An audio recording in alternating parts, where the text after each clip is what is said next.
ಸ್ನೇಹಿತರೆ, ಎಲ್ಲರಿಗೂ ನಮಸ್ಕಾರ.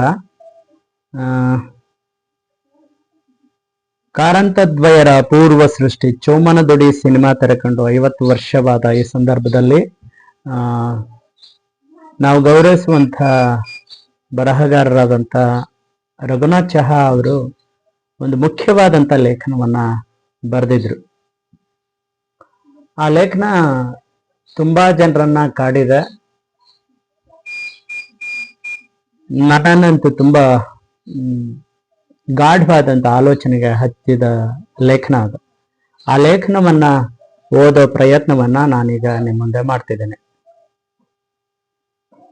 ಚೋಮ ಸತ್ತಿಲ್ಲ, ಅವನಿಗೆ ಸಾವಿಲ್ಲ. ಬೆಳ್ಳಿ ನೆಲದ ಮೇಲೆ ಬಿದ್ದಿದ್ದಾಳೆ.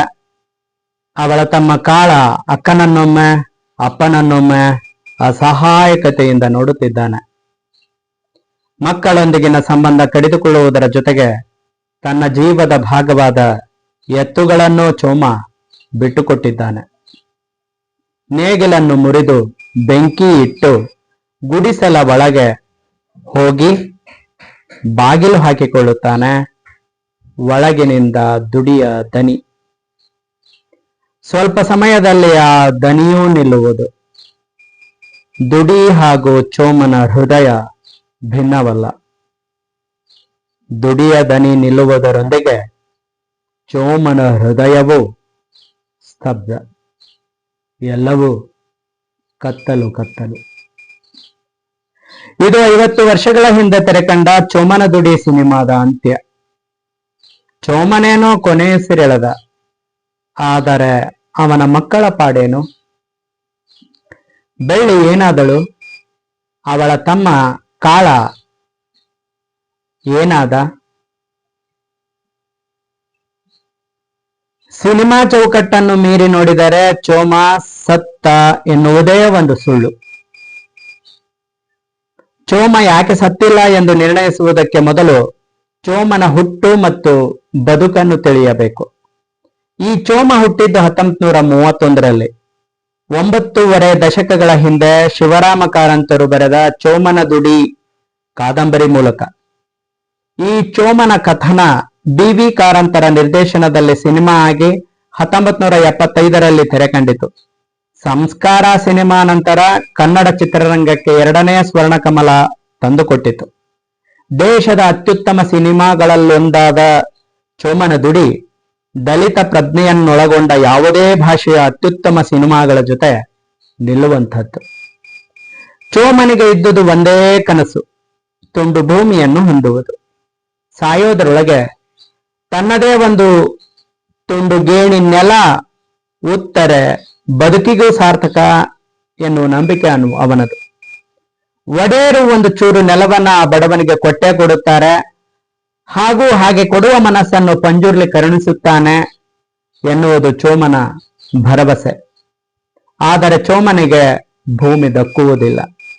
ಮತಾಂತರ ಹೊಂದುವ ಮೂಲಕ ಭೂಮಿ ಪಡೆಯುವ ಅವಕಾಶ ಎದುರಿಗಿದ್ದರೂ ಜಾತಿಯನ್ನು ಬಿಟ್ಟುಕೊಡುವುದು ಅವನಿಗೆ ಸಾಧ್ಯವಾಗುವುದಿಲ್ಲ. ತನ್ನ ಜಾತಿಯನ್ನು ಬಿಟ್ಟು ಹೋಗಲಿಕ್ಕೆ ಅವನಿಗೆ ಯಾವ ದೈವ ನಂಬಿಕೆ ಅಡ್ಡಿಯಾಗಿದೆಯೋ ಅದುವೇ ಸಂಕಪ್ಪಯ್ಯನಿಗೆ ತುಂಡು ಭೂಮಿಯನ್ನು ಚೋಮನಿಗೆ ಕೊಡದಿರಲೂ ಕಾರಣವಾಗಿದೆ. ಹೊಲೆಯರು ನೇಗಿಲು ಹಿಡಿದರೆ ಪ್ರಳಯವೇ ಆದೀತೆನ್ನುವುದು ಸಂಕಪ್ಪಯ್ಯನ ತಾಯಿಯ ನಂಬಿಕೆ. ಅಮ್ಮನ ಮಾತಿಗೆ ವಿರುದ್ಧವಾಗಿ ಸಂಕಪ್ಪಯ್ಯ ನಡೆದುಕೊಳ್ಳಲಾರ. ಜಾತಿ, ಧರ್ಮ ಹಾಗೂ ನಂಬಿಕೆಗಳ ಉರುಳಿಗೆ ಚೋಮ ಬಲಿಯಾದರೆ ಅಪ್ಪ ಮಾಡಿದ ಸಾಲಕ್ಕೆ ಅವನ ಮಕ್ಕಳು ಮಿಕಗಳಾಗಿದ್ದಾರೆ. ಚನಿಯ ಘಟ್ಟದ ಜ್ವರಕ್ಕೆ ಬಲಿಯಾಗುತ್ತಾನೆ. ಮತಾಂತರಗೊಂಡು ಮೇರಿಯನ್ನು ಮದುವೆಯಾಗುವ ಗುರುವನನ್ನು ಚೋಮನೇ ತ್ಯಜಿಸಿದ್ದಾನೆ. ಮತ್ತೊಬ್ಬ ಮಗ ನೀಲ ನೀರಿನಲ್ಲಿ ಕೊಚ್ಚಿ ಹೋಗುವುದನ್ನು ಊರಿನ ಜನ ನಿಂತು ನೋಡುತ್ತಾರೆ. ಹೊಲೆಯ ಹುಡುಗನನ್ನು ರಕ್ಷಿಸದೆ ಸಾಯಲು ಬಿಡುವ ಜನರನ್ನು ನೋಡಿದಾಗ ಚೋಮನಿಗೆ ಅನ್ನಿಸುವುದು ಹೊಲೆಯರ್ ಕುಲ ದೇವರಿಗೂ ಬೇಡವಾದೀತು. ಗುರುವನ ದಾರಿಯೇ ಸರಿಯೆಂದು ಅವನಿಗೆ ಅನ್ನಿಸಿದರೂ ಪಂಜುರ್ಲಿಯ ಪ್ರಭಾವಳಿಯನ್ನು ದಾಟಲಾರ. ಚೋಮನ ಪಾಲಿಗೆ ಉಳಿಯುವ ಏಕೈಕ ಆಶಾಕಿರಣ ಬೆಳ್ಳಿ.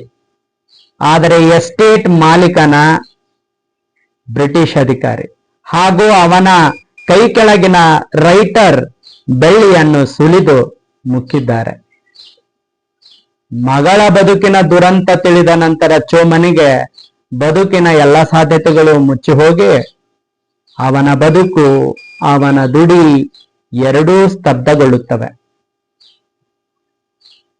ಚೋಮನನ್ನು ಸೃಷ್ಟಿಸಿದ ಶಿವರಾಮ ಕಾರಂತರು ಹಾಗೂ ಚೋಮನನ್ನ ಸಿನಿಮಾಕ್ಕೆ ಕರೆತಂದ ಬಿ.ವಿ. ಕಾರಂತರು ತಮ್ಮ ಕಥಾನಾಯಕನನ್ನು ಕೊನೆಗೊಳಿಸುವ ಮೂಲಕ ನಿರಾಳತೆಯನ್ನು ಪಡೆದರೋ ಇಲ್ಲವೇ ಮತ್ತಷ್ಟು ಕ್ಷೋಭೆಗೊಂಡರೋ ತಿಳಿಯದು. ಆದರೆ ಸೃಷ್ಟಿಕರ್ತರ ಹಿಡಿತ ಮೀರಿ ಚೋಮ ಇಂದಿಗೂ ಜೀವಂತವಾಗಿದ್ದಾನೆ.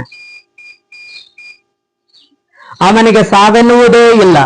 ಏಕೆಂದರೆ ನಮ್ಮ ಕಾಲ ಚೋಮನನ್ನು ಮತ್ತೆ ಮತ್ತೆ ಸೃಷ್ಟಿಸುತ್ತಿದೆ. ಅವನನ್ನು ಚಿರಂಜೀವಿಯನ್ನಾಗಿಸಿದೆ. ಅಧಿಕಾರ, ಜಾತಿ, ಹಣ, ರಾಜಕೀಯ ವ್ಯವಸ್ಥೆ, ದೈವ ಎಲ್ಲವೂ ಚೋಮನಿಗೆ ವಿರುದ್ಧವಾಗಿದ್ದವು. ಅವುಗಳಿಗೆ ಚೋಮ ಸಾಯುವುದು ಬೇಕಿಲ್ಲ.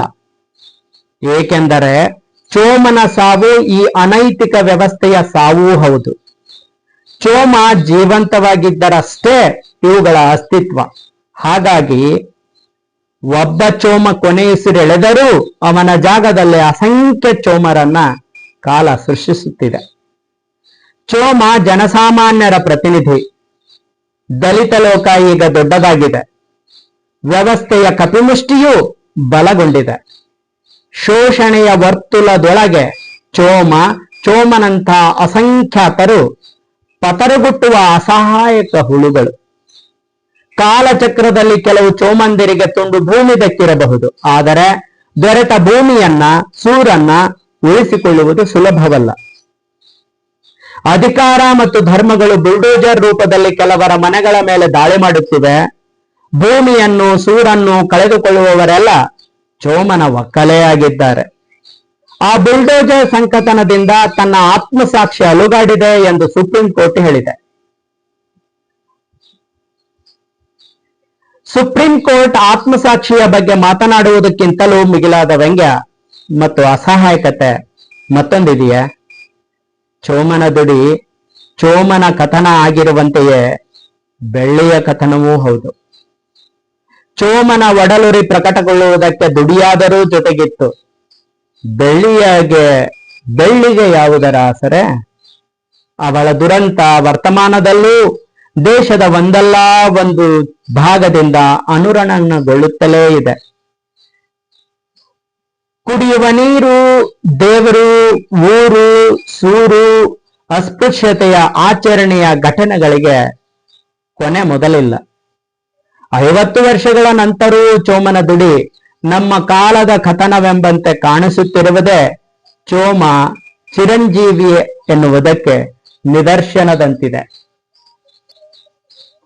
ಚೋಮನ ದುಡಿ ಅಂತ ಮತ್ತೊಂದು ಸಿನಿಮಾವನ್ನು ಕಟ್ಟಿಕೊಡುವುದು ಕನ್ನಡ ಚಿತ್ರರಂಗಕ್ಕೆ ಸಾಧ್ಯವಾಗಿಲ್ಲ. ದಲಿತ ಬದುಕಿನ ಸಂಕಟದ ಆತ್ಯಂತಿಕ ರೂಪದಲ್ಲಿ ಚೋಮನ ಬದುಕಿಗಿಂತಲೂ ದಾರುಣವಾಗಿರುವುದೂ ಇರಲಿಕ್ಕಿಲ್ಲ.